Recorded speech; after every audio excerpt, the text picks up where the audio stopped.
Okay.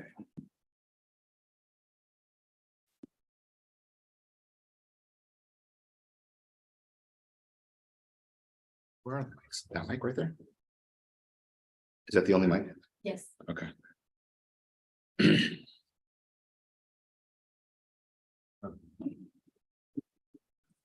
I would like to call to order Board of Education meeting for Tuesday, September 12th, 2023. Do we have any speakers related to items that will be discussed in closed session? Is that the only mic? There are no speakers. All right, seeing none, the board will convene to closed session.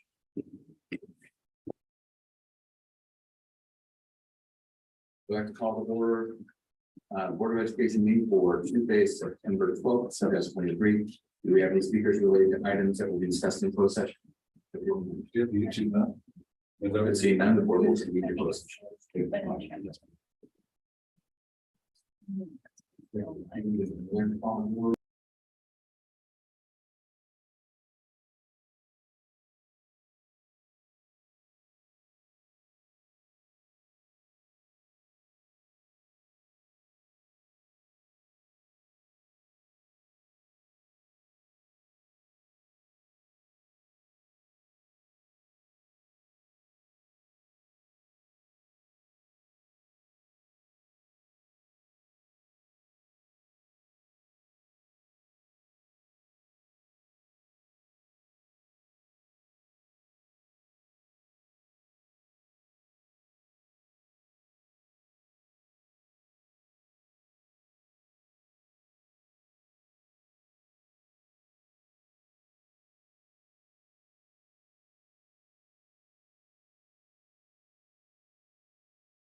Oh, first, I think.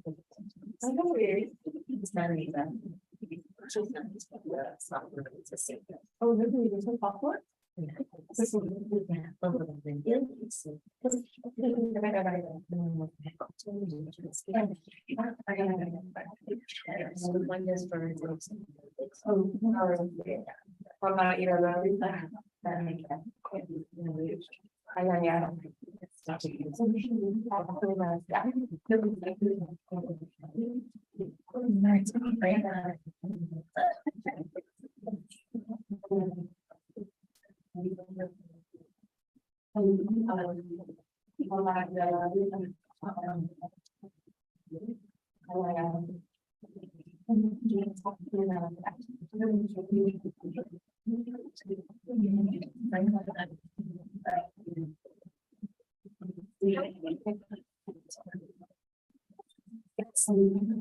Very nice to meet you. I am your coach. Any questions?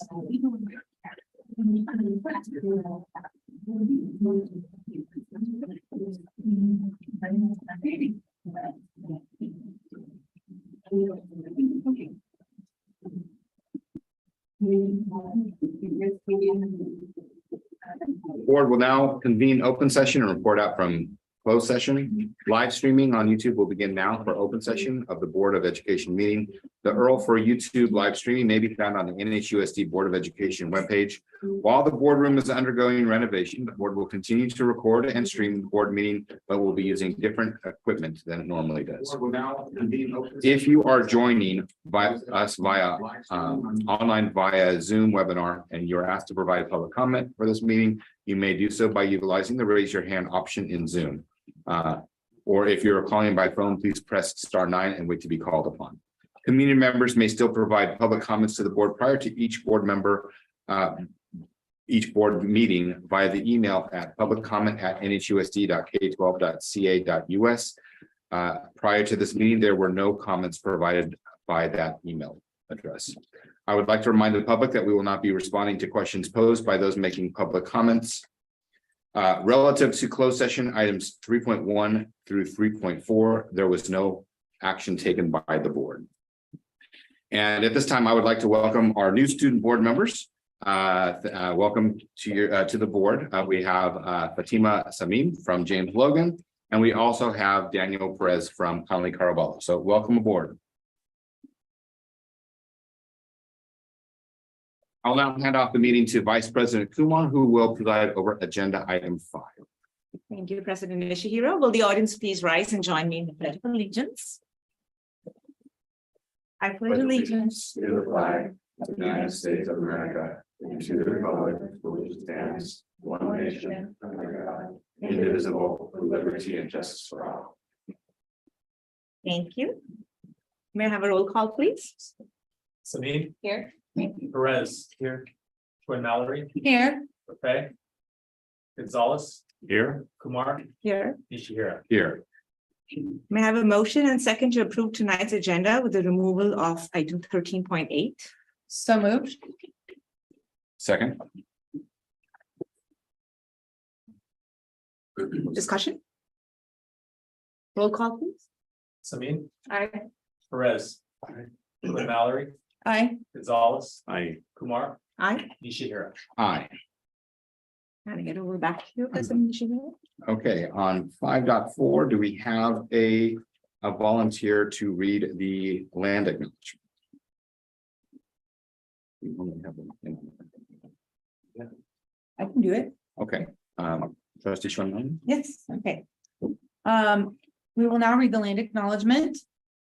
We want to open up this meeting by acknowledging with respect and love that the land we are on today is the traditional ancestral homeland of the Ohlone Chochenyo First People. We recognize and thank the Ohlone people as the original stewards of this land.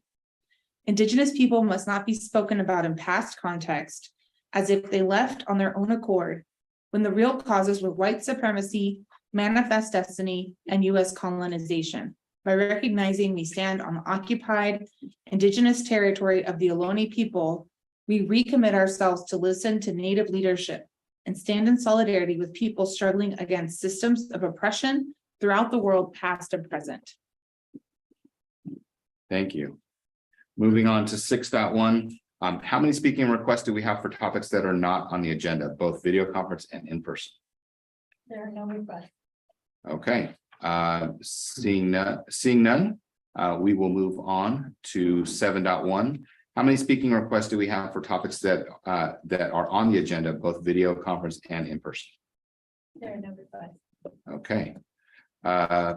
Moving on to 8.1. Do we have a report from the CSEA president? Nope. Okay, moving on to 8.2. Do we have a report from the NHTA president? Good evening, President Nishiyara, Vice President Kumar, trustees. Welcome to the student reps. Thank you for your service on this board. Dr. Thompson, district staff, folks in the gallery. Joe Cuyangelos, President, New Haven Teachers Association. A couple of things I just want to share from our perspective and as the year started. One, I do want to recognize the moving forward with the equity agenda for the district that was so well mapped out in Dr. Thompson's first strategic goals with us.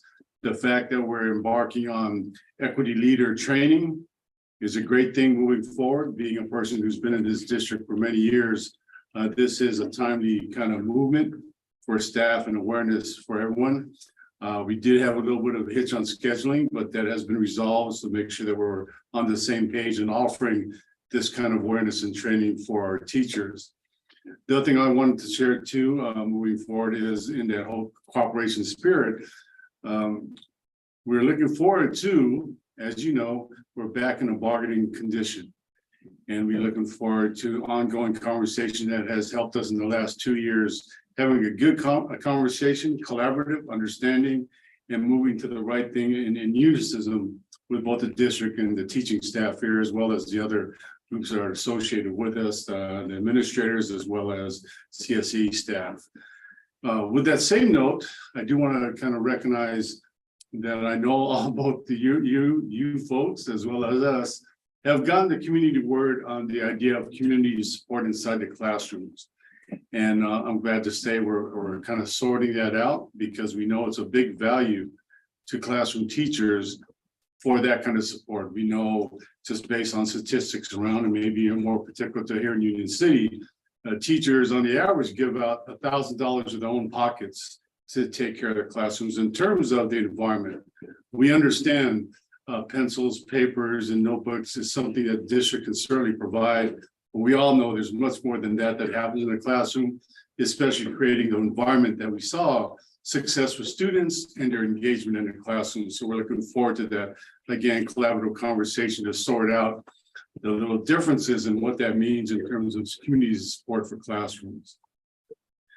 Along those lines, again, we're on doing the things that we've done for many years here in the school districts, the recognition of our communities here. National Latinx Heritage Month is coming up this month, starting in a few days. So we recognize that, as well as the LGBTQ recognition. And I want to add on to that piece because we have, in cooperation with us and NHT and the district, we'll be hosting 4 workshops under that awareness and guidance. And we have opened it up to both CSA and administrative staff to participate in those workshops.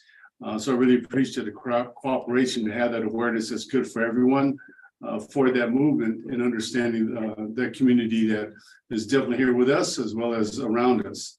So that's another thing. The other piece I wanted to mention is, we have the Filipino Heritage Month as well coming up.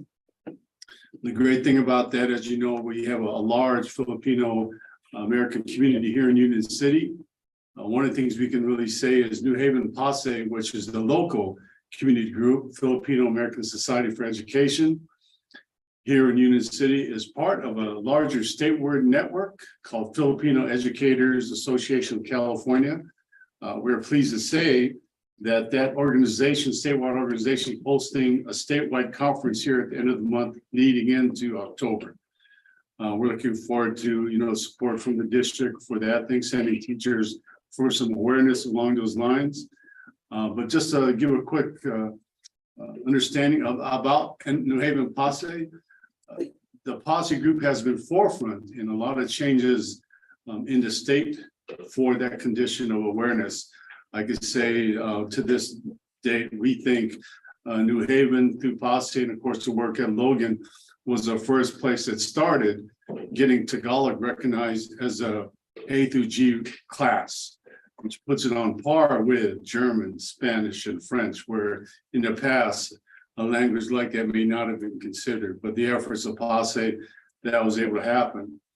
In a time when the credentialing came in a big place, it was Posse again who actually wrote the CSET, which is the credentialing exam to allow folks that do not have a credential in Tagalog to teach to teach that language in the high school.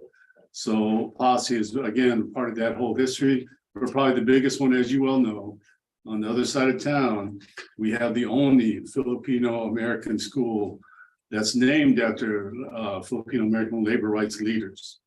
And that is the distinction that has been well documented through the United States and recognized. So again, here in Union City, that agenda for community color has been really helped here. So we are looking forward to hosting that conference that happens every 2 years, coming here to our place. It's being held at the end of the month, like I said, and leading into the October month, which is Filipino Heritage Month.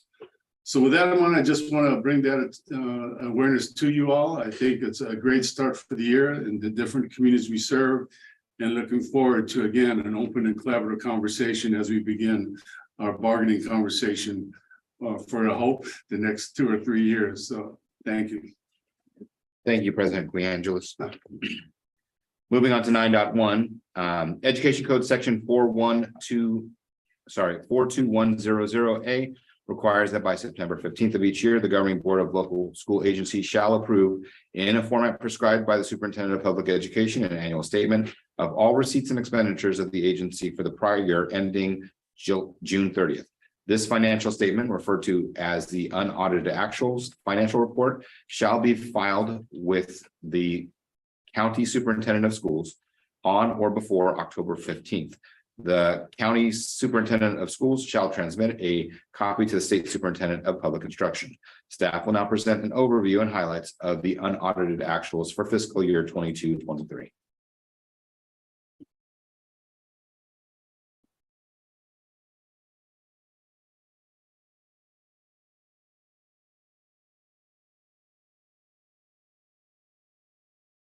Good evening, Superintendent Thompson, members of the board, Tricia Tal, Director of Fiscal Services, here to present to you the 22-23 unaudited actuals.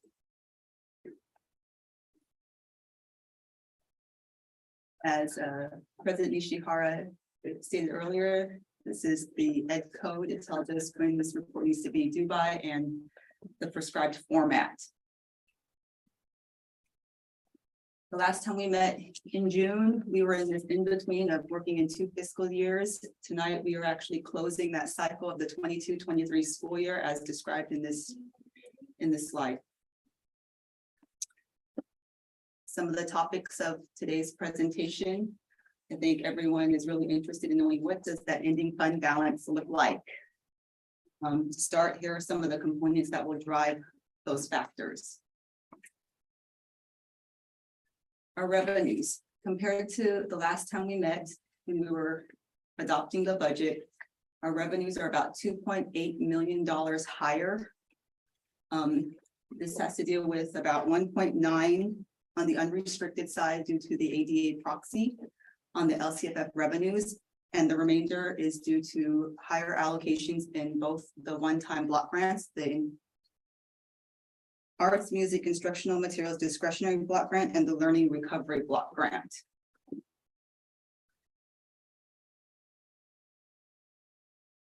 After that, it's our expenditures. We have about $6.1 million the savings from what we thought we would close the year out in June to now, most of that is comprised of unused encumbrances in materials and supplies and contract services.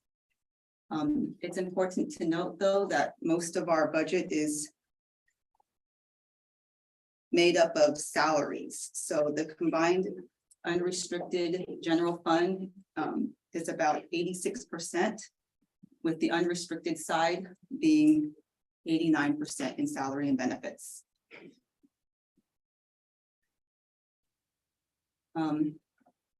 We are required to make contributions to various programs, special ed, routine maintenance, and other contributions from the general fund.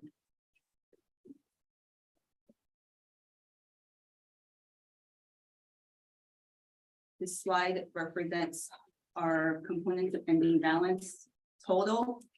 In Fund 1, we have about $8.9 million variance from our last update.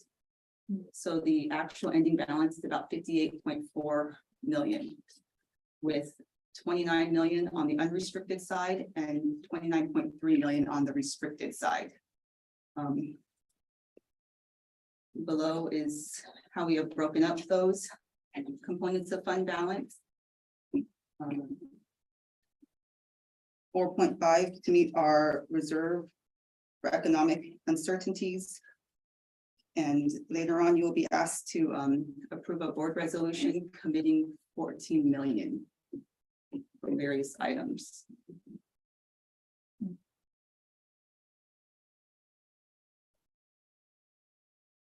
This slide depicts the variances and trends between estimated and unaudited actuals this year. The increase on the variance on the unrestricted side is about 3.6 million. It's about 14%, but as noted, it's important to note that 1.9 of that is from the proxy ADA, and that is referenced in the management summary on page 4.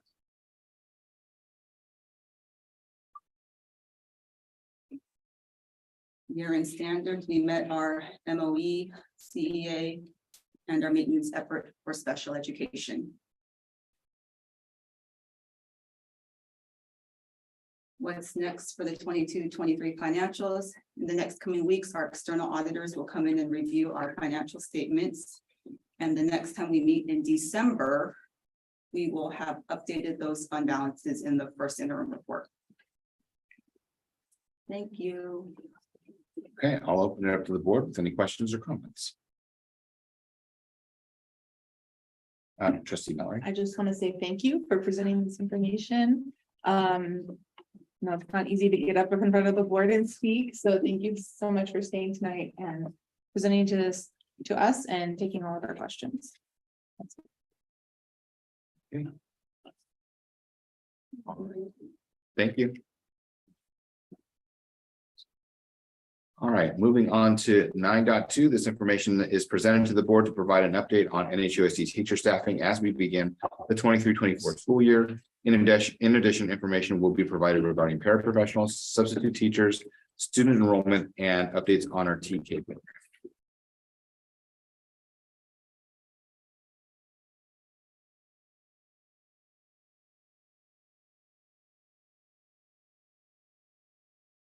President Ishihara, Dr. Thompson, and members of the board, pleasure to be here tonight.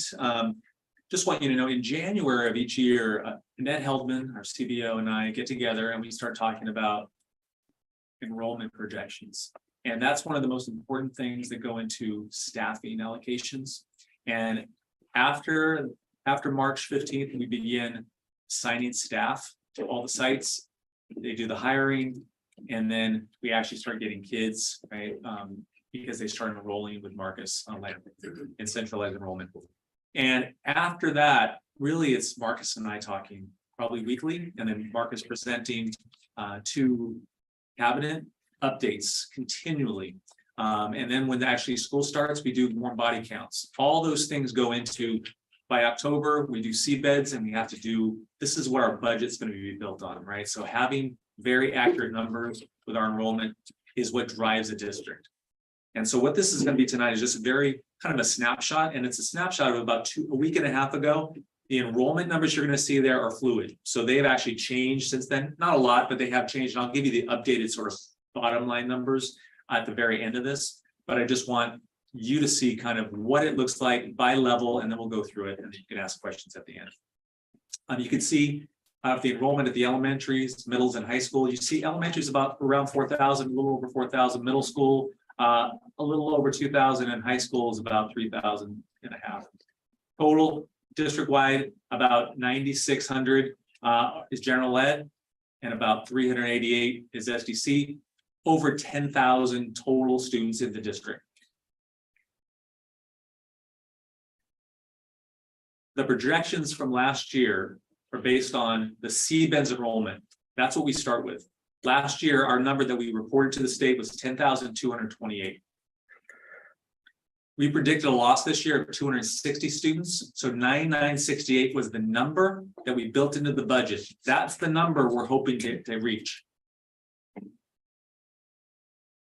At the time I did this, the number that we had in the system was 9,994.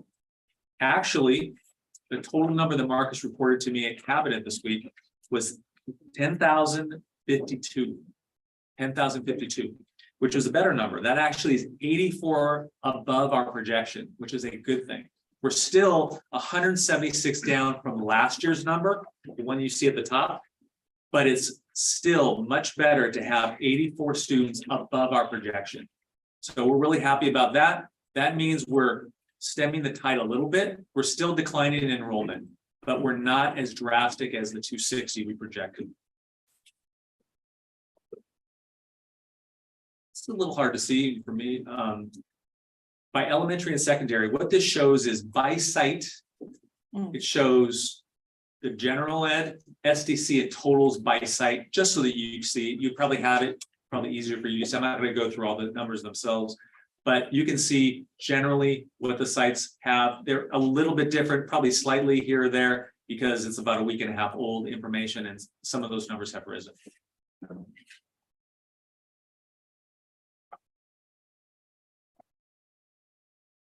It's worth noting that the 10-year projections predicted for Alameda County is going down 6.3%, and California down 8.7%. So it's a downward decline in our district, our county, and our state. And I'm sure you've heard about that, but we're doing everything we can in this district to try to minimize that. And you're all very aware of it because you've worked with the superintendent to implement plans and programs to help stem the tide a little bit.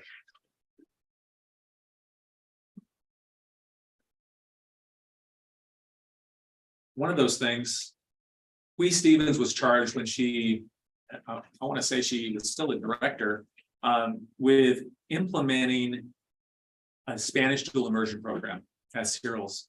And she worked with Raquel Bocage, and then she worked with Clint Puckett over at Emmanuel to do a Mandarin program. If you look at that number right there, that's how many students are inter-district transfers from other districts to us. It's a lot of kids. Times 10,000 per kid, that's $1.3 million that program has brought in to the district. That's a lot. That's kudos to Hui's work. Hui does amazing. I mean, she is on it, and I'm sure that number even keeps rising.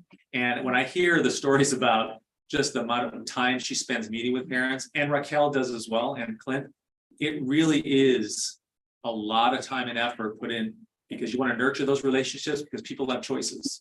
And we have a program now that's developing into something really special, and people are starting to come here even more, and that's a good thing. Eventually, I think starting next year, is that right, that we're going to go up to the middle school? That's going to be a whole nother level of experience for us. And I'm not sure what that's going to bring, but it could bring even more kids, so we'll see.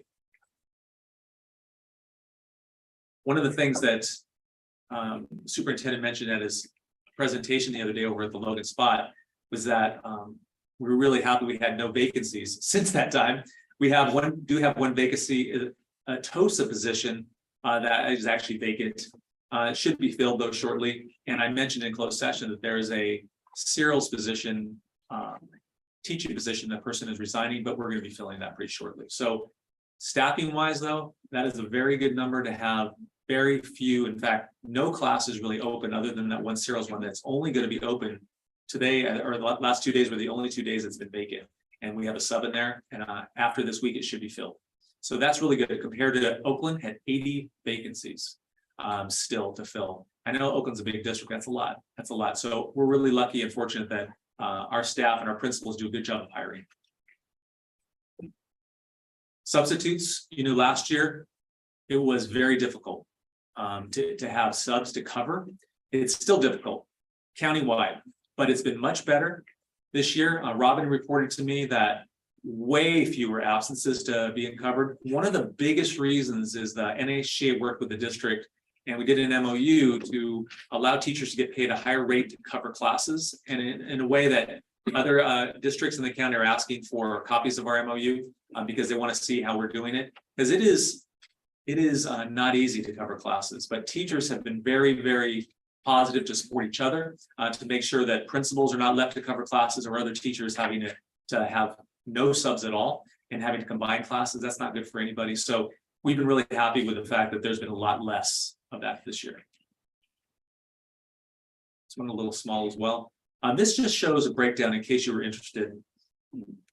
FTE per site based on the classified unit, the teaching unit, and the administrator groups. You can see across Alvarado all the way to Cyril's on the left side, secondary, CCMS down to Logan. You see the CSEA members, the NHGA members, and then the admin group. And at the end of it, if you have any questions about why some numbers look a certain way, I can certainly explain why that is. Certain sites have special ed programs that may require extra administrators. Some might have a dual immersion program that has an extra classified or a certificated staff coach of some sort. So there's going to be a little bit different variance based on some of the special programs that happen.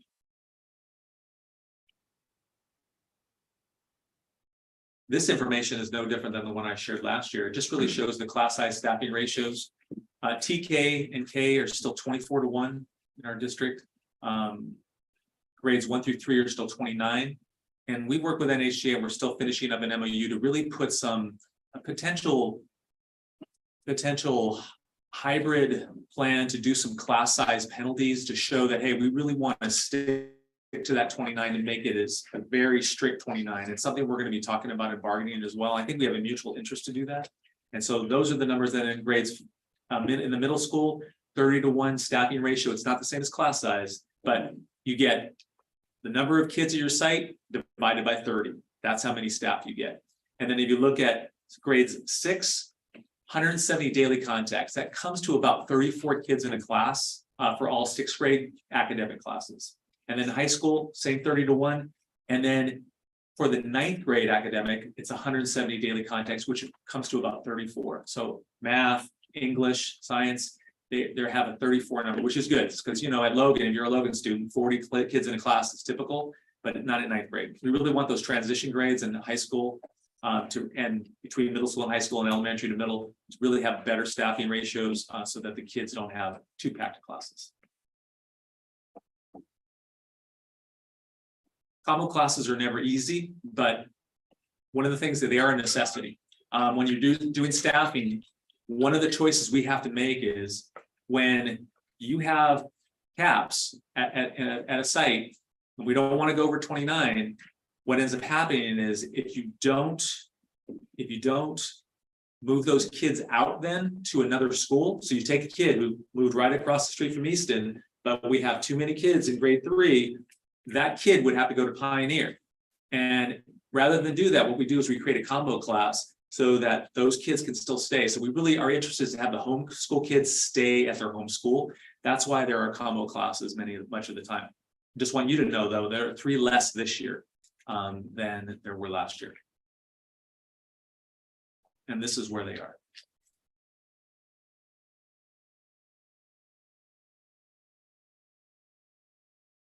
One of the things last year that we talked a lot about, it was everywhere in the county, but it was definitely a thing that was a hot topic in our district.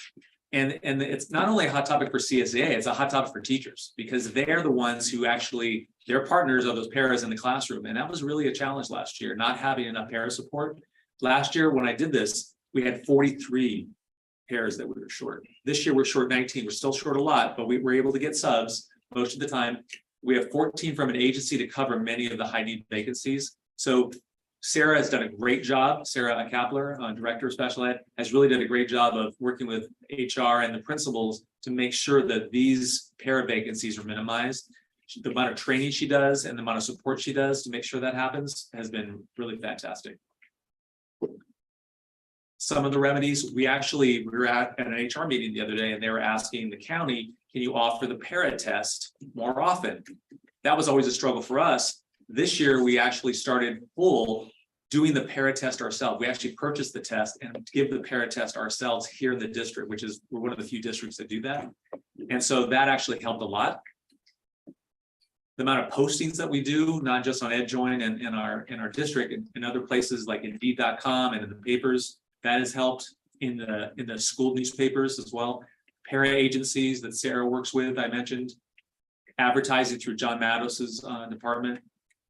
Future teachers classes, I know it sounds funny, but Jody Schwartzfarb had a great idea working with us that all of her teachers in the new teacher class, if you're familiar with that, one of the assignments is she has them come and take the para test.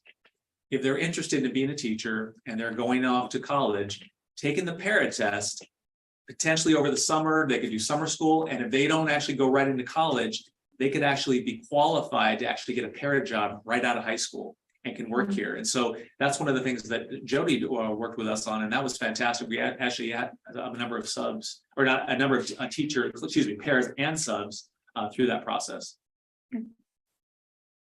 Okay.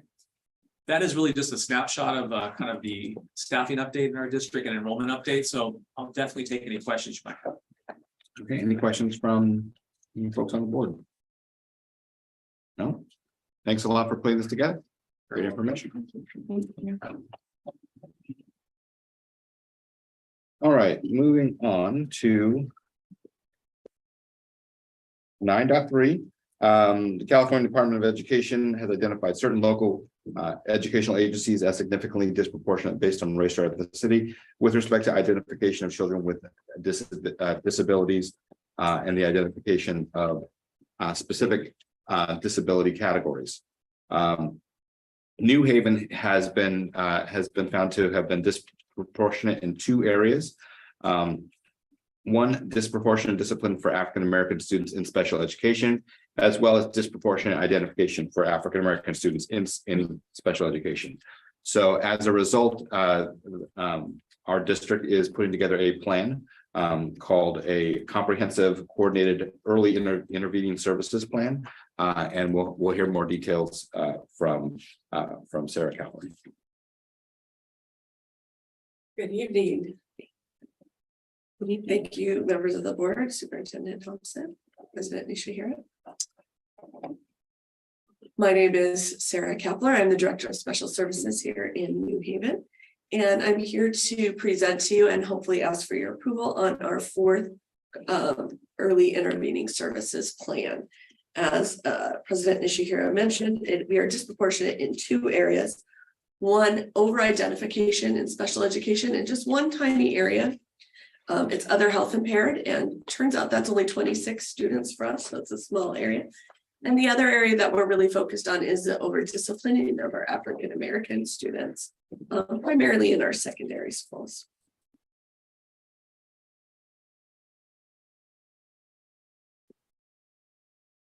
I'd like to give credit to Marcus Lamb, the Director of Pupil and Family Services, who is not here tonight. I will be presenting on our behalf, but he has partnered with me in this work. As you look at this, you can see that this is our fourth plan. With we have already finished our 2020 plan. We are ending our 2021 plan, and then we are mid-cycle for our 22 plan. And then tonight we're going to talk about how we're going to continue that plan in 2023. It is kind of a misnomer. The year is the year you write it, but it lasts 27 months. So we are just now finishing our 2021 plan, even though it's September of 2023.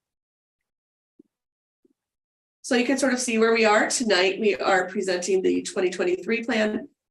Pending this board's approval, we will then present it to CDE for approval, and we'll begin working on that plan overlapping with our 2022 plan.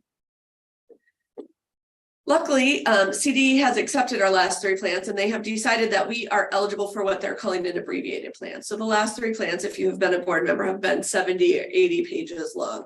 This plan is much shorter because we are now going to continue and deepen the work rather than think of new alternate ways to solve this problem. And that makes sense because if we look at our root causes, they are not short-term solution, but more systemic changes. And the work of equity will last far beyond the need to write a plan or even to receive a penalty for disproportionality. Keeping our eye on the equity ball, so to speak, is work that we will continue to do throughout our careers.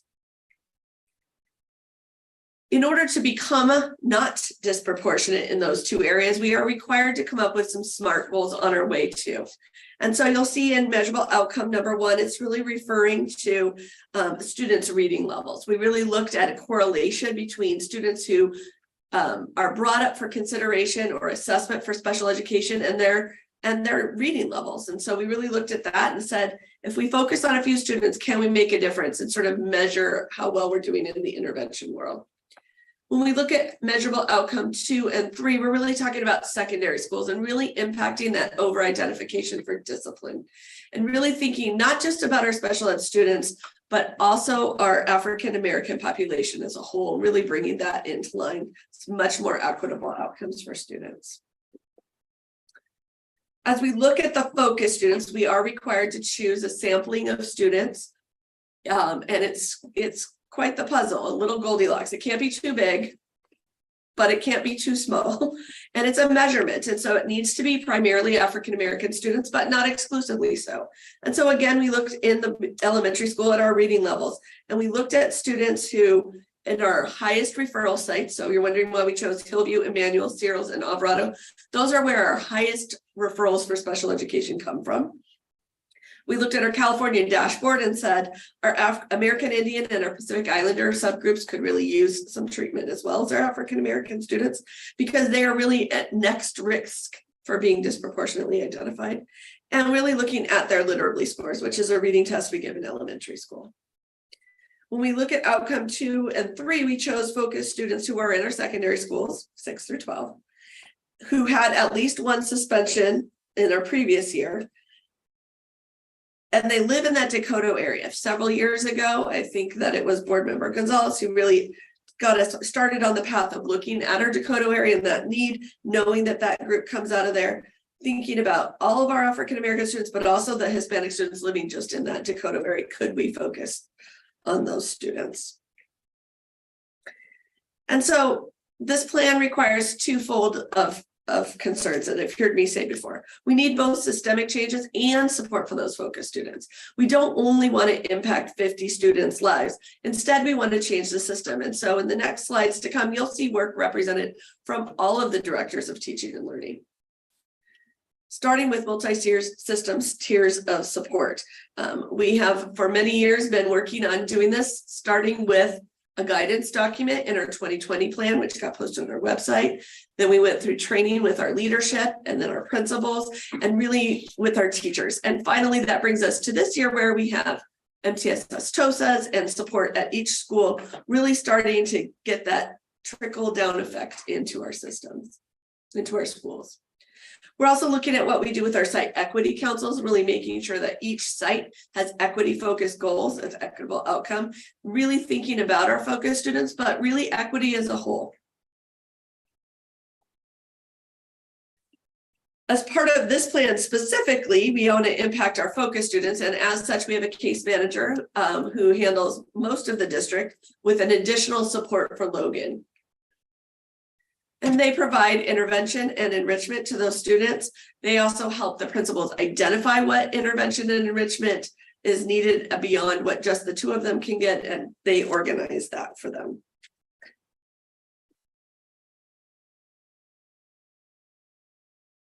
The UCFC has provided support for the chronic absenteeism.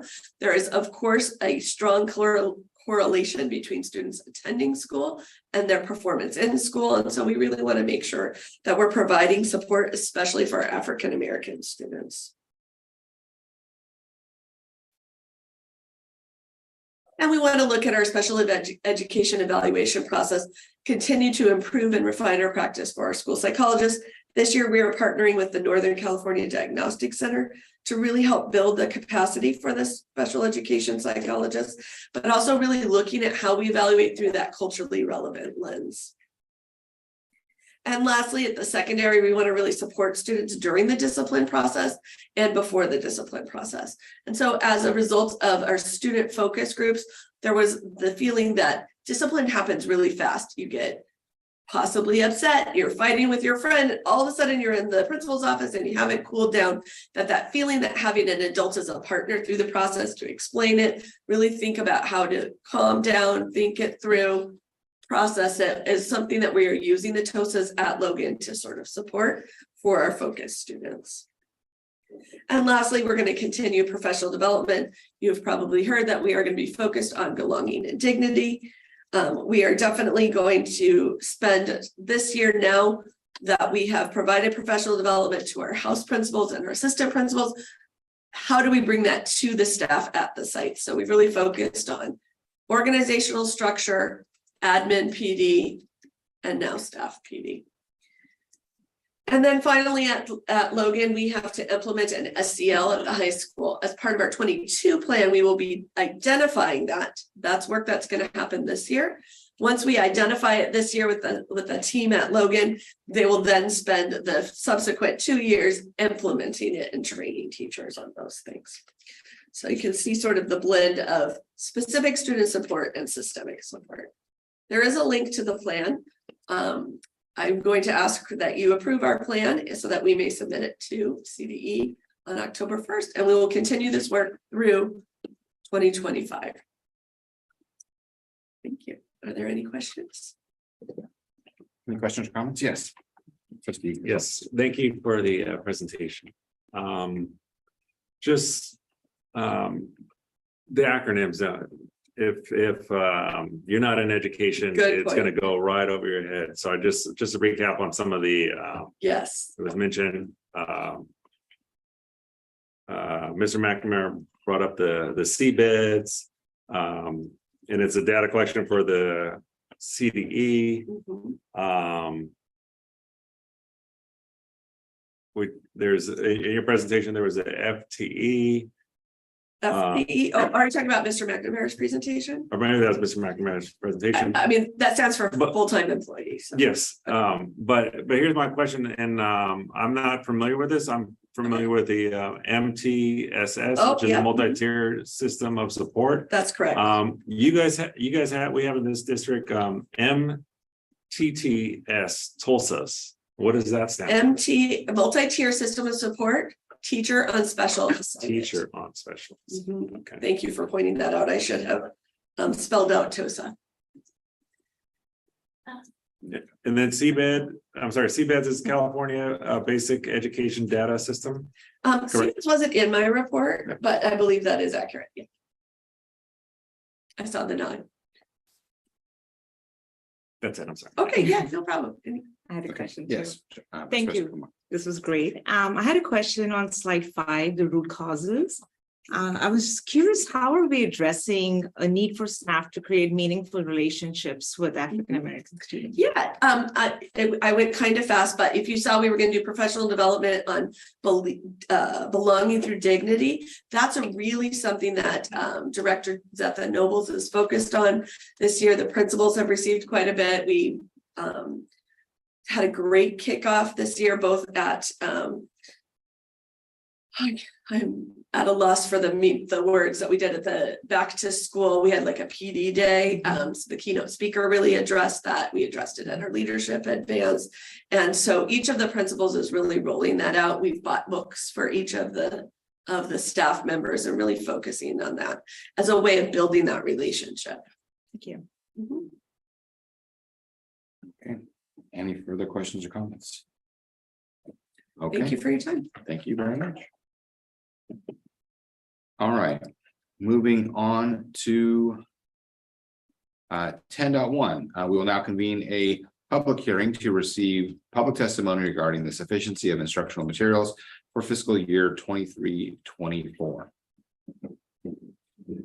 Speakers will be given 2 minutes to make comments on this matter and this matter only. Are there any speakers? There are no speakers.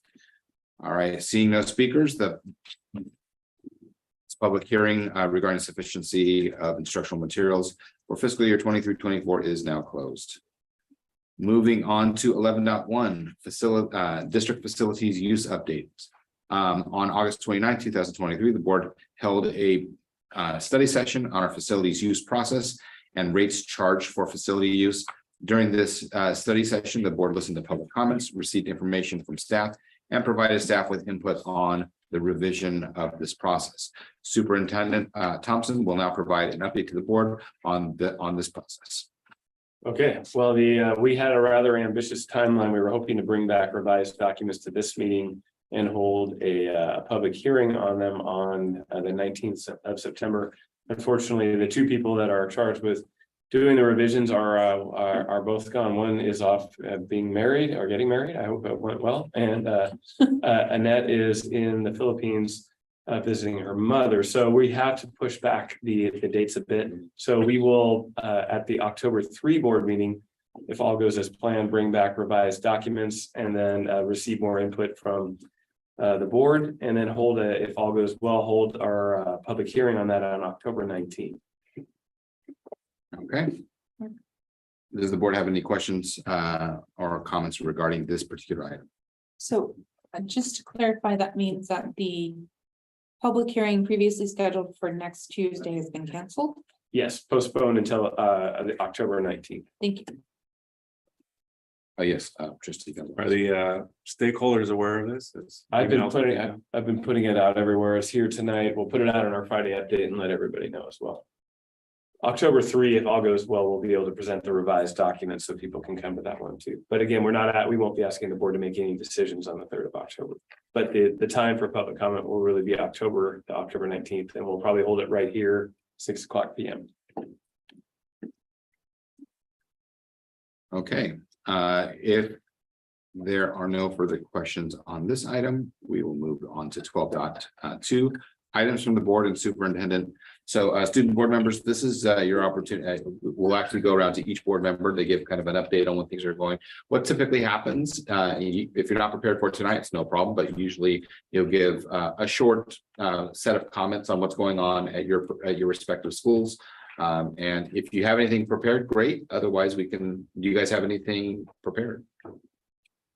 No? Anything to report? No? Okay. All right, then I'll open it up to the other board members. Anybody else have anything that they'd like to report out on? Yeah, I'll say something. Oh, yes. So at Conley, volleyball season has started, and it's going to be a 6-week season with the first game starting on September 22nd. And we have practice every Tuesday and Thursday, and games every Friday. And I've gone to a trials, and it seems like the team has a lot of hustle and heart in them, which is good to see. So I think they'll go far. And then we also have a Day of the Dead event on November 2nd at 6:00. And there's going to be a couple of events like face painting and Aztec dancing, which will be a lot of fun. And then recently, we've also had the NWEA reading test, and it's good to say that over 60 students have improved their test score since their last score. That's it. All right, thank you, trustee Perez. Thank you. Okay, trustee Sean Mallory. Mine's a little bit of a downer. I already announced on social media, but due to circumstances beyond my control, I will no longer be residing in my trustee area as of October 31st, 2023. As a renter, I unfortunately do not have full control over where I live, and was unable to find any place to rent within trustee area 2. It's a harsh reality that renters face. Our landlord decided to sell the house. And so with the 60 days notice, it was really hard for us to find something in area 2. It's been very emotional. It's been an honor to serve with all of you and to serve this community and to serve New Haven for the past 3 years. And I'm very sad to have to be leaving. Very sad to be leaving, so.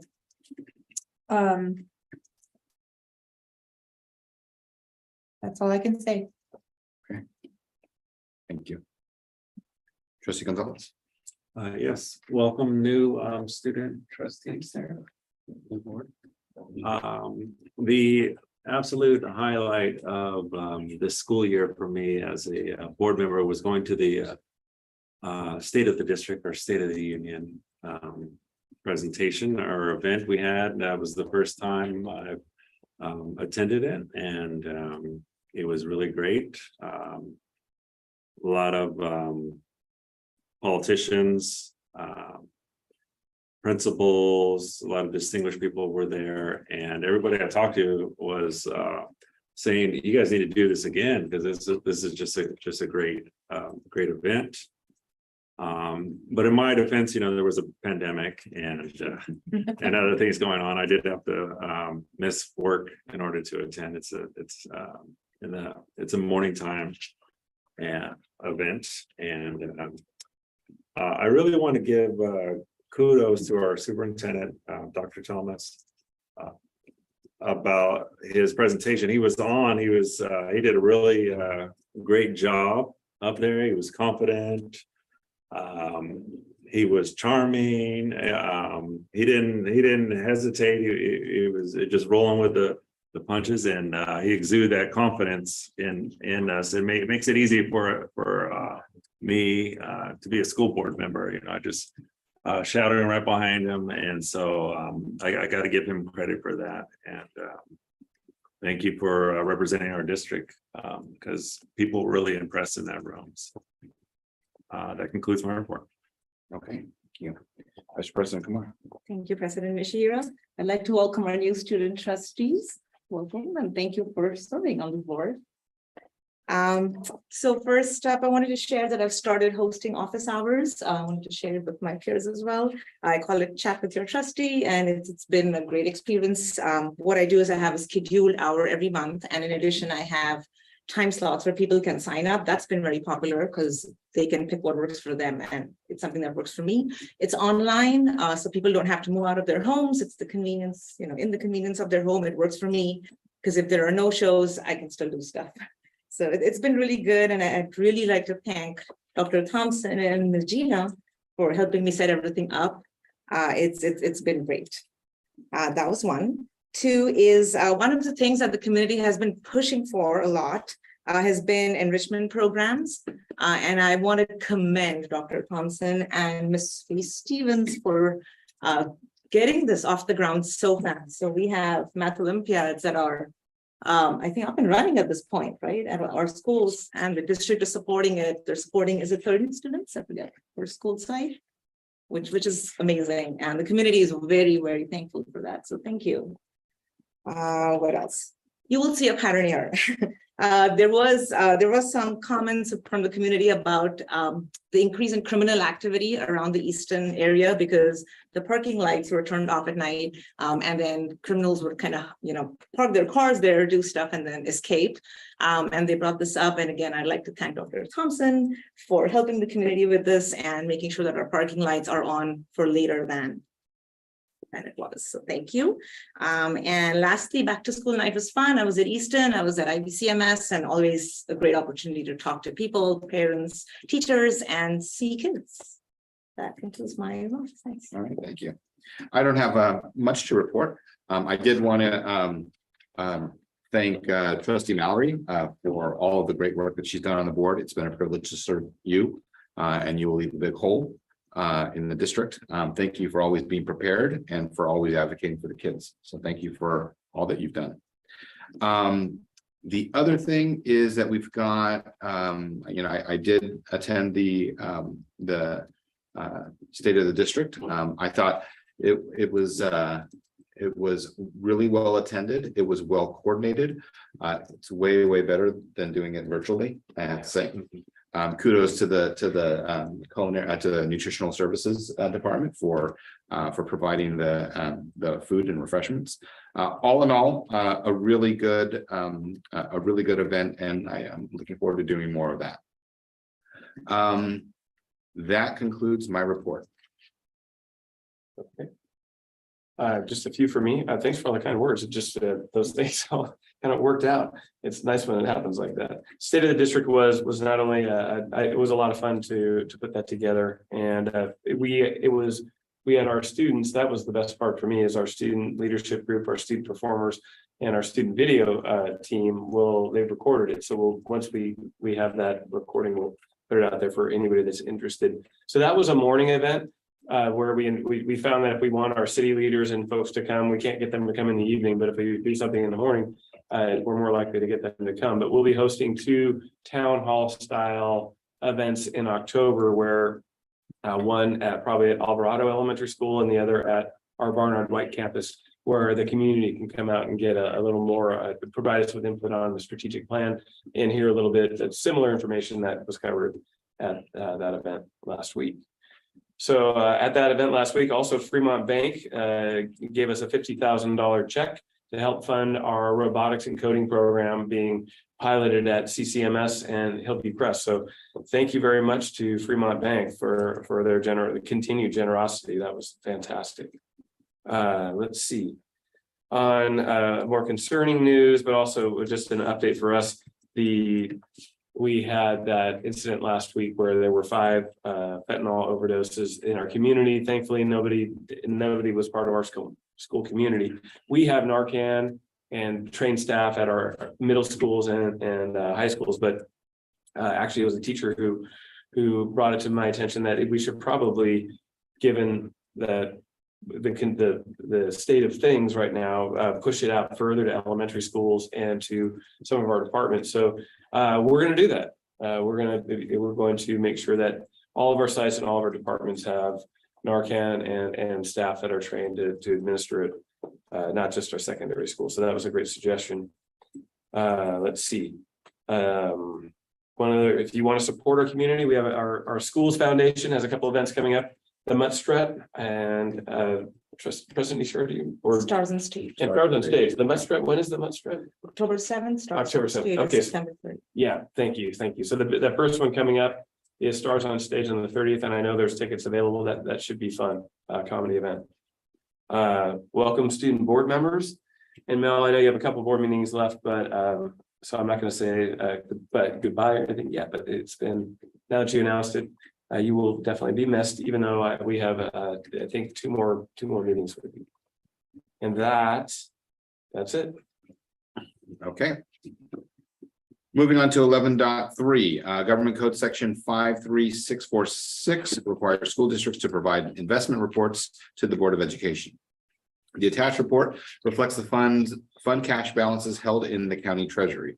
The total cash of $171,676,656.14 is held in the County of Alameda investment pool. The balance of the district funds is composed of site revolving funds, which are held in FDIC insured banks at Fremont Bank. Does the board have any questions or comments regarding the attached report? Okay, seeing none, please let the record show that the Board of Education has noted and received the annual investment report for fiscal year 22-23. Okay, moving on to 11.4. Discussion of the process for filling the upcoming school board vacancy. Trustee Schwen Mallory has submitted their resignation from the NHUSD School Board effective October 31st, 2023. The board has 2 options to fill Trustee Schwen Mallory's seat. Number 1, hold an election, or number 2, make a provisional replacement appointment for the remainder of the term, which ends December 2024. The board will review and discuss these options, and the objective of this agenda meeting is for the board to discuss in open session how it might want to move forward with this process. No action will be taken at this meeting. So with that, I'll open up comments to the board, or we could facilitate a discussion on how the board would like to move forward with this.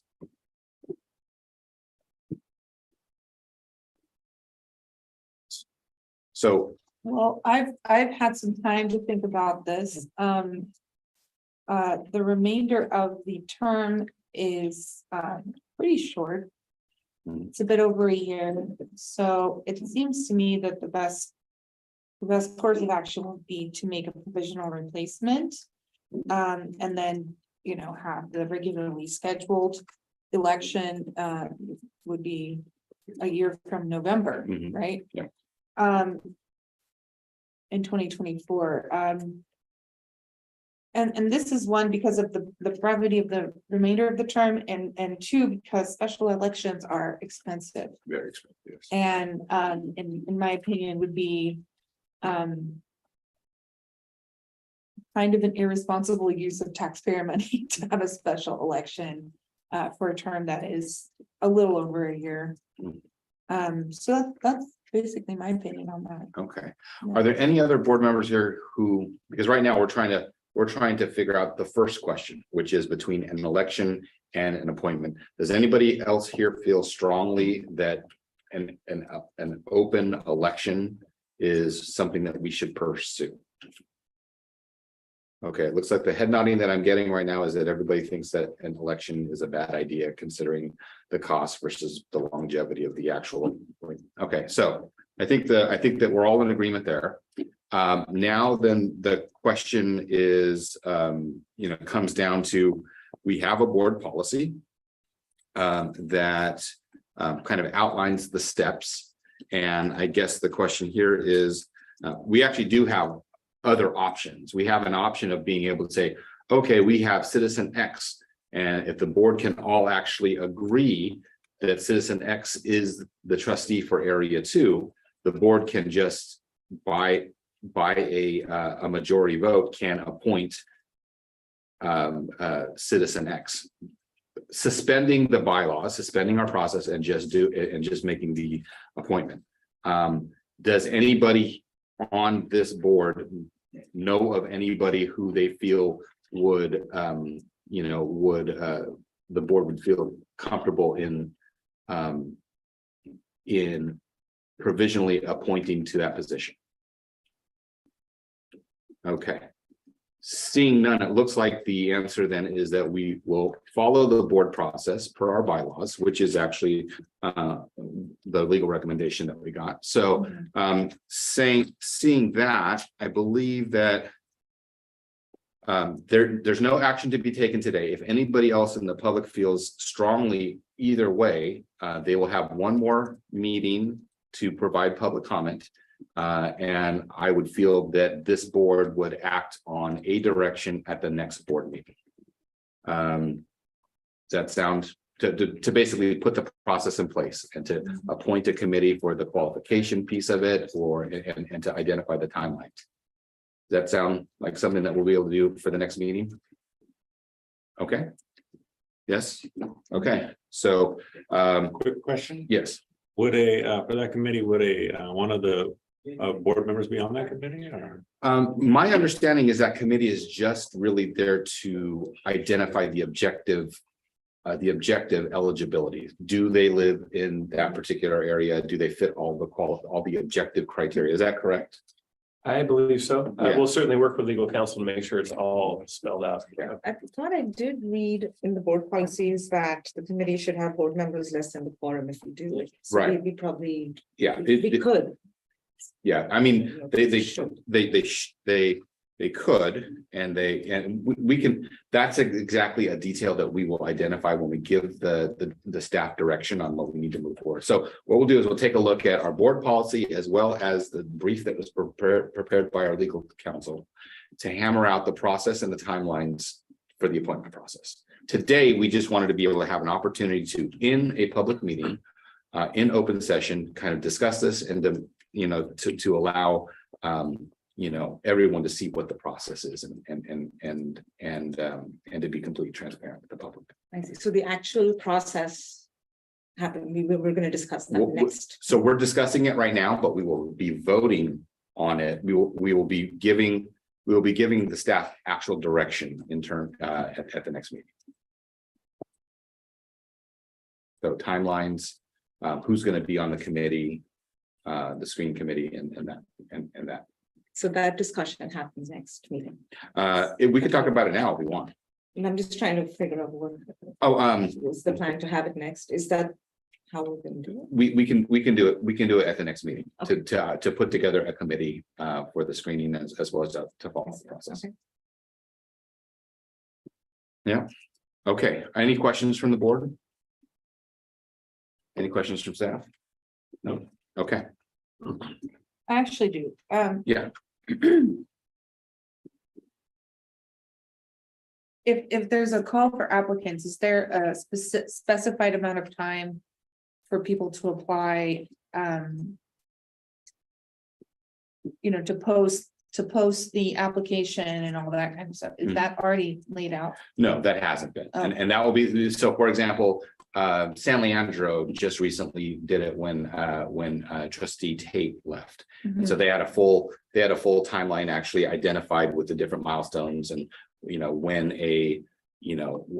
when the advertisement goes in the newspaper. And so by the next meeting, we will have that timeline all kind of squared away. Then we can either discuss it or discuss it and prove it.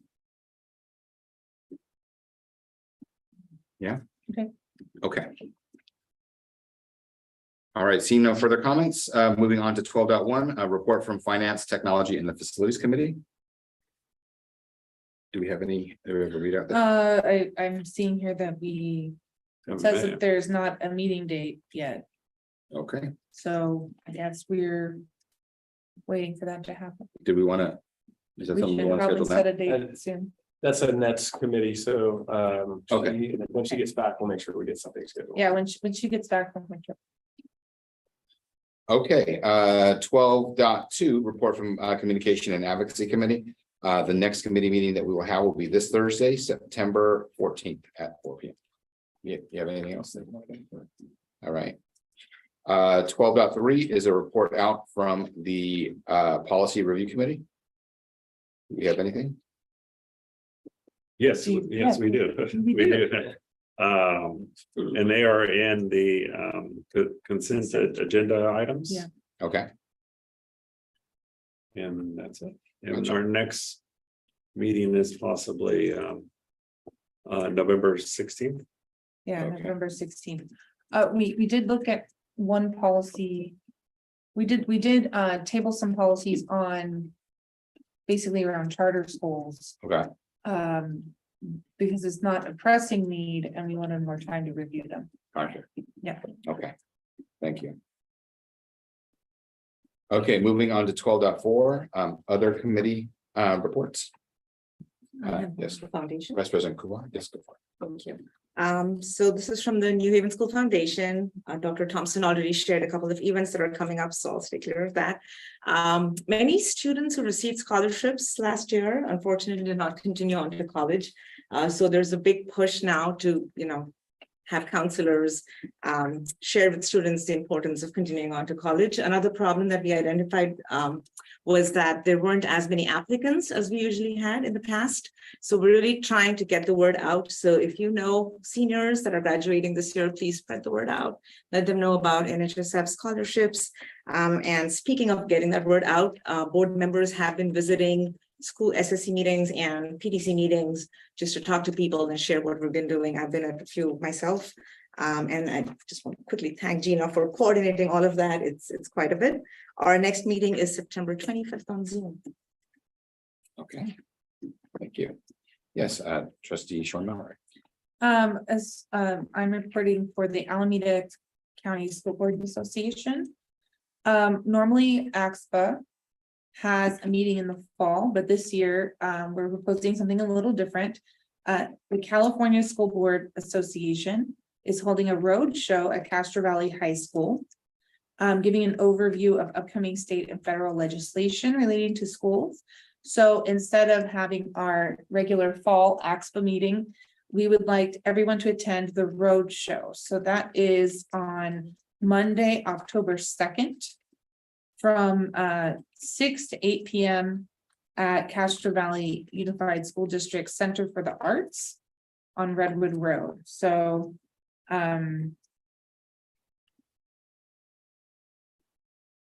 that's going to be our next meeting. Okay. Yeah. Thank you, trustee Sean Mallory. Any other committee reports? All right. Moving on to 13.1, may I get a volunteer to read resolution regarding National Latinx Heritage Month? Okay, I will read it.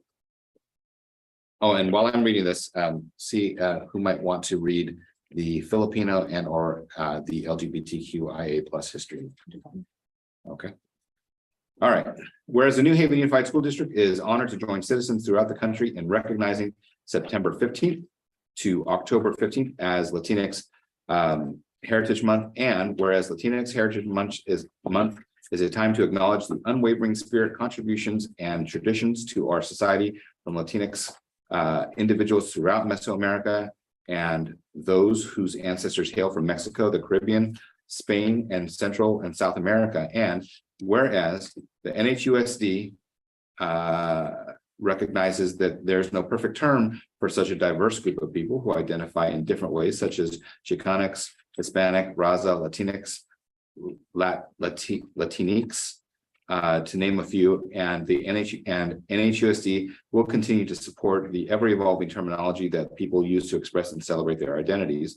And whereas the anniversaries of many independence and liberation movements throughout Mesoamerica, Latin America, and the Caribbean islands occurred during this time period, and whereas this is an opportunity to share the historical contributions of Latinx Americans that have significantly impacted education, such as Roberto Alvarez, whose groundbreaking case was the first successful school desegregation case in American history. And whereas throughout the year, we honor contributions of Latinx Americans in our history, such as civil rights trailblazer Cesar Chavez and Dolores Clara Fernandez Huerta. And whereas Latinx people comprise 40% of California's population and 22% of United States population and are an integral part to the social, artistic, linguistic, cultural, intellectual, and economic tapestry of our community. And whereas in the New Haven Unified School District, Latinx students make up 37% of the student population. And whereas the New Haven Unified School District, in its continued effort to honor National Hispanic Heritage Month and to enhance the equity and diversity, remains dedicated to providing resources and programming for Spanish-speaking communities. And whereas the students of Latinx heritage and deservedly proud of their rich and diverse cultural heritage, which includes histories, cultures, and contributions that will increasingly impact the social and economic life of our community and state of California. And whereas it is important that the history curriculum in our schools at every grade level reflects the experiences of people of different racial, religious, and ethnic groups, so that each student has the opportunity to understand the common humanity of people. Now, therefore, be it resolved that the New Haven Unified School District will commemorate National Hispanic Heritage Month with an appropriate instructional activities to recognize the significant contributions that Latinx have made in helping our nation achieve greatness. Passed and adopted by the following called vote on this 12th day of September 2023. Okay. May I get a motion and a second to adopt resolution number 006-2324, National Latinx Heritage Month, September 15th to October 15th, 2023. So moved. Second. Discussion? All those in favor say aye. Aye. Opposed, say nay. Abstention? Motion carries. Okay, who will be reading the Filipino American History Month? I have that. Okay, so Vice President Kumar. Thank you, President Nishihiro. Whereas this is an appropriate time to promote and reflect on the richness of Filipino and Filipino American history and culture, and to provide all Americans with the opportunity to learn, appreciate, and honor Filipino Americans and their historic and social contributions to the history of the USA. Whereas our New Haven Unified School District is the first in the nation to name a school after Filipino farm labor leaders, Lariat Leong and Philip Vera Cruz. And whereas it is necessary to instill in our youth the importance of education, history, and ethnicity in creating eminent role models, establishing a proud cultural identity, and producing exceptional citizens of the nation. And whereas the Filipino American National Historical Society established Filipino American History Month in 1988 and subsequently, every October, several communities throughout the United States and its territories have celebrated this occasion to commemorate the anniversary of the presence of the first Filipinos on US soil and to observe its heritage and recognize the social, intellectual, and economic contributions of Filipinos and Filipino Americans in this country. And whereas Filipino American servicemen and servicewomen have a long-standing history of serving to protect and defend this country in the armed forces from the Civil War to the Iraq and Afghanistan conflicts. And whereas the earliest documented evidence of Filipinos in the continental United States occurred on October 18, 1587, when mariners called Luzonos Indios under Spanish command landed in Morro Bay, California. And whereas today, the Filipino American community is the second largest Asian American group in the United States with an estimated population of 3.4 million people. And whereas our city of Union City has an estimated population of 14,000 Filipinos and Filipino Americans who have had a profound impact on California's history, values, and culture. And whereas the Filipino community played an important role in Union City's rich agricultural history, thereby helping to shape its landscape. And whereas immigrants from the Philippines and their families truly have enriched our nation through their work in agriculture, their service in the armed forces, their contributions of skills and expertise as engineers, scientists, accountants, teachers, lawyers, nurses, and doctors, and their participation in public offices, civic affairs, and community activities. And whereas Filipino American History Month was first proclaimed by the 111th Congress of the United States in November 2009, now therefore be it hereby resolved that New Haven Unified School District hereby issues this proclamation in honor and recognition of October 2023 as Filipino American History Month. Thank you. Passed and adopted by the following called to vote on this 12th day of September 2023. Okay, may I get a motion and a second to approve resolution 007-2324 Filipino American History Month, October 23. So moved. Second. Discussion? All those in favor say aye. Aye. Opposed, say nay. Abstention, motion carries. Okay, who will be reading the LGBTQIA History Month? Okay, trustee Sean Mallory. New Haven Unified School District Resolution Number 008-2324. LGBTQIA History Month, October 2023. Whereas Rodney Wilson, a high school teacher from St. Louis, founded the first LGBT History Month in 1994 to celebrate and teach lesbian, gay, bisexual, and transgender history, now known as LGBTQIA history. And whereas October is a significant month in LGBTQIA history with National Coming Out Day on October 11th, LGBTQIA Awareness Day on October 19th, Intersex Awareness Day on October 26th, and Asexual Awareness Week the last week of October, and as the first and second national marches on Washington for lesbian and gay rights were held in October of 1979 and 1987 respectively. And whereas the LGBTQIA community has contributed to advancing civil rights in the United States and globally, as exemplified by Bayard Rustin, an openly gay African-American man who was active for decades in the civil rights and peace movements, risked his life in anti-racist protests, and worked as an organizer and strategist with Reverend Dr. Martin Luther King Jr. And whereas there is an intersection of identities between the LGBTQIA communities and Hispanic communities who both celebrate and honor their history during October, including notable members of both communities, such as Sylvia Rivera, Frida Kahlo, Reynaldo Arenas, Dennis De Leon, Gloria Evangelina Anzaldúa, and Pedro Zamora. And whereas the history of national LGBTQIA rights also was catalyzed by the Stonewall Uprising on June 28, 1969 in New York City in response to police harassment and discrimination led by transgender activists Sylvia Rivera and Marsha P. Johnson, who also created a trans rights group and maintained a place of refuge for LGBTQIA plus homeless youth. And whereas the history of national LGBTQIA plus rights was also catalyzed by the Compton's cafeteria riots in August of 1966 in the Tenderloin district of San Francisco, led by transgender women of color in response to violent and constant police harassment of drag queens and transgender people. And whereas the New Haven Unified School District remains committed to its mission of providing equitable student learning and achievement, academic excellence, and workforce development by delivering high-quality educational programs and support services to our diverse communities, which include LGBTQIA plus communities.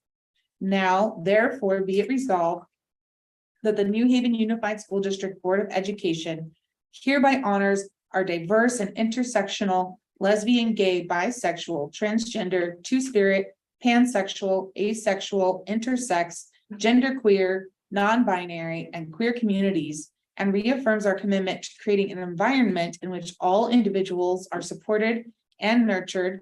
And be it further resolved that the New Haven Unified School District recognizes October 2023 as LGBTQIA plus History Month and will fly the rainbow flag at all district locations for the month of October. Passed and adopted this 13th day of September 2023 by the following vote. May I get a motion and a second to adopt resolution 008-2324 LGBTQIA plus History Month, October 2023? So moved. Second. Discussion? All those in favor say aye. Aye. Opposed, say nay. Abstentions? Motion carries. Moving on to 13.4, may I get a motion and a second to approve the unaudited actuals financial report for fiscal year 22-23 and resolution 009-2324 designating certain general funds as committed fund balance. So moved. Second. Discussion? All those in favor say aye. Aye. Opposed, say nay. Abstentions? Motion carries. Moving on to 13.5, may I get a motion and a second to adopt resolution 010-2324 sufficiency of instructional materials for year 23-24. So moved. Second. Discussion? All those in favor say aye. Aye. Opposed, say nay. Abstentions? Motion carries. Okay, approval of a 5-year agreement with City of Union City. May I get a motion and a second to approve a 5-year agreement with the City of Union City for the provision of seasonal Union City transit service? So moved. Second. Discussion? All right, all those in favor say aye. Aye. Opposed, say nay. Abstention? Motion carries.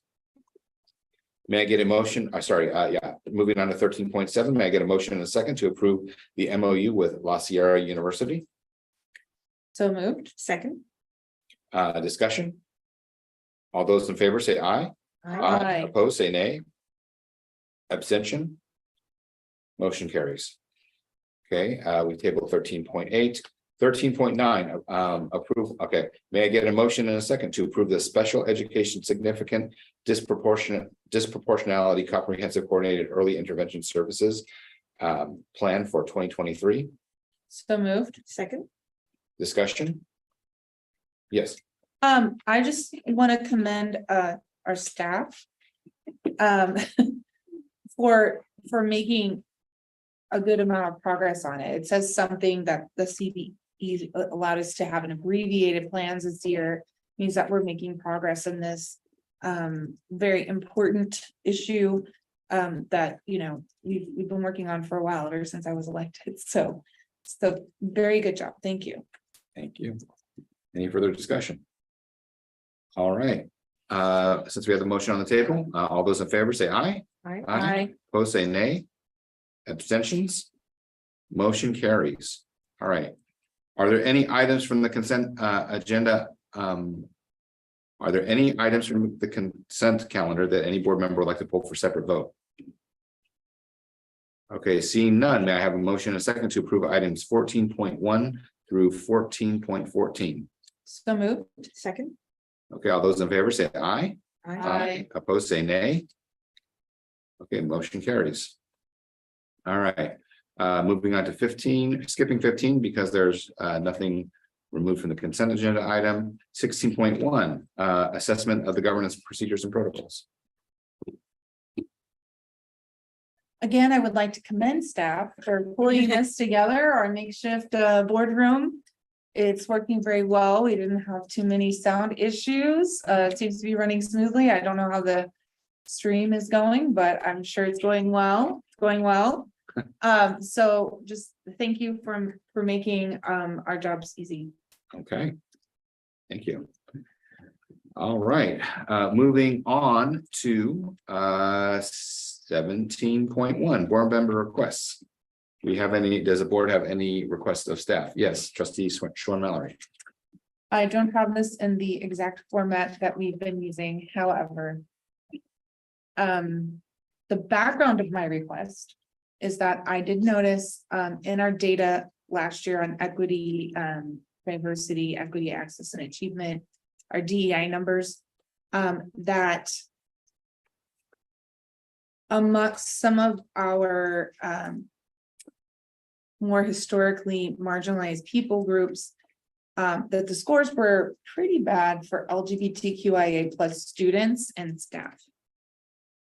So my request is that the district make a concerted effort, maybe with some kind, along with our culture of belonging and dignity, to include a section in that about LGBTQIA plus issues, and that be part of our strategic plan going forward, along with, as a sub point of our diversity, equity, and inclusion efforts, because it was very disheartening to me to see that as a non-binary queer board trustee, that that people from my community are feeling especially like they don't belong, students and staff. So I'd like to, the outcome that I would like to see is that is incorporated into our strategic plan and also into our making a culture of belonging and dignity, that we don't just consider that everything else except for LGBTQIA plus issues, but that they are included in all of that planning. Okay, does the board, do we have board consensus? Okay, question that I have to staff is the direction somewhat clear? I think so. I think it's just a matter of bringing it more to the present, the issues that the LGBTQI plus community is facing and how we're addressing them, more or less. I wasn't sure which scores you were referring to exactly. It was in your report that you gave us. It's probably the survey that. It was a staff and student survey. I was looking at both of them. Okay. And there were different levels like orange, red, green. So I noticed that consistently the LGBTQIA plus staff were reporting not feeling supported, so I we have all these DEI efforts that include a lot of different groups, but this group is somewhat left out a lot of the time. So I want to make sure that there is a focus on that, because it is an issue within our district. That our LGBTQIA plus staff do not feel supported. And our students as well. I was looking at the student survey as well. Did not feel like they could be fully themselves within our district. So it seems that there needs to be some education about LGBTQIA plus issues and creating empathy for our community within the student population as well as the district staff and teaching population. Okay. So just, I think creating more awareness around what those issues are and educating people about it. Okay. Consensus, I'm sure. Yeah. Okay, any other items for board requests or staff requests? Okay, see no further business, we are adjourned.